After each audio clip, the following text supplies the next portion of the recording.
2025 কিন্তু counselling notice কিন্তু publish হয়ে গেছে। তো আমি ডেসক্রিপশন বক্সে তার লিঙ্কটা দিয়ে রাখছি এবং তোমাদের বলে দিচ্ছি, দেখো তোমাদের কবে কি করতে হবে একদম ঠিকঠাকভাবে বলে দিচ্ছি, ভালো করে শুনে রাখো, তাহলেই তোমাদের কাউন্সেলিং রিগার্ডিং সমস্ত প্রশ্ন কিন্তু একটা ভিডিওর মধ্যে তোমাদের ক্লিয়ার হয়ে যাবে। ভালো করে মনোযোগ দিয়ে শোনো বন্ধুরা।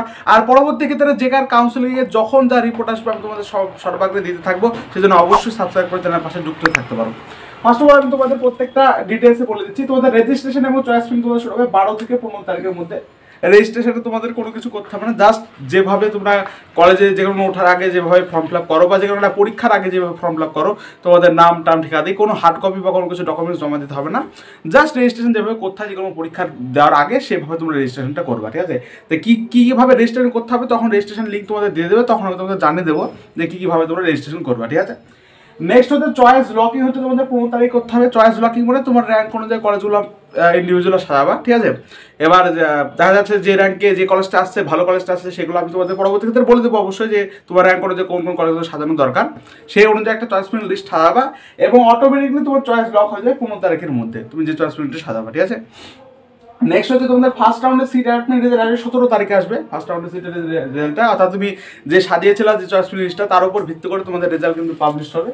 নেক্সট হচ্ছে তুমি পেমেন্ট এবং সিট অ্যাক্সেপ্টেড ফি দিতে পারবে 17 থেকে 21 তারিখ নাগাদ, ঠিক আছে? এবং এই পেমেন্ট অ্যান্ড সিট অ্যাক্সেপ্টেড ফি দিতে গিয়ে তোমাকে কিন্তু ভেরিফিকেশন করতে হবে।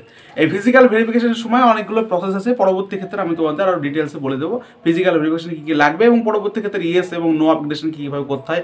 এর পরবর্তী ক্ষেত্রে তোমাদের ইয়েস নো আপগ্রেডেশনের মাধ্যমে কী কী হয় অ্যাকচুয়ালি সে সম্পর্কে একটু ডিটেলসে পরবর্তী ক্ষেত্রে বলে দেবো। নেক্সট হচ্ছে সেকেন্ড রাউন্ডের রেজাল্ট তোমার 23 তারিখে বেরিয়ে যাবে। তুমি মানে সেকেন্ড রাউন্ডে তোমাকে আর নতুনভাবে কোনো কিছু করতে হবে না। ফার্স্ট রাউন্ডে যে চয়েস ফিলিংটা করেছো সেটাকে আর কোনো আপডেট করতে পারবে না, সেটাই তোমার কিন্তু একদম শেষ হবে, ঠিক আছে? আপডেট কিন্তু কোনো রকম করতে পারবে না। ওই ফার্স্ট যে চয়েস ফিলিং করেছো সেটা অনুযায়ী তোমার সেকেন্ড রাউন্ডের রেজাল্ট পাবলিশ হয়ে 23 তারিখ। আর পেমেন্ট আর ভেরিফিকেশন তোমাকে 23 থেকে 26 তারিখের মধ্যে করে ফেলতে হবে, ঠিক আছে? ভেরিফিকেশনে কী কী ডকুমেন্টস লাগে এই সম্পর্কে ডিটেলসে পরবর্তী ক্ষেত্রে বলে দিচ্ছি। অ্যান্ড নেক্সট হচ্ছে তোমাদের এই যে পেমেন্ট প্রসেস এবং তোমাদের যে মানে ইয়েস আর নো আপগ্রেডেশন কী জিনিসটা এই সম্পর্কে পরবর্তী ক্ষেত্রে বলে দিচ্ছি।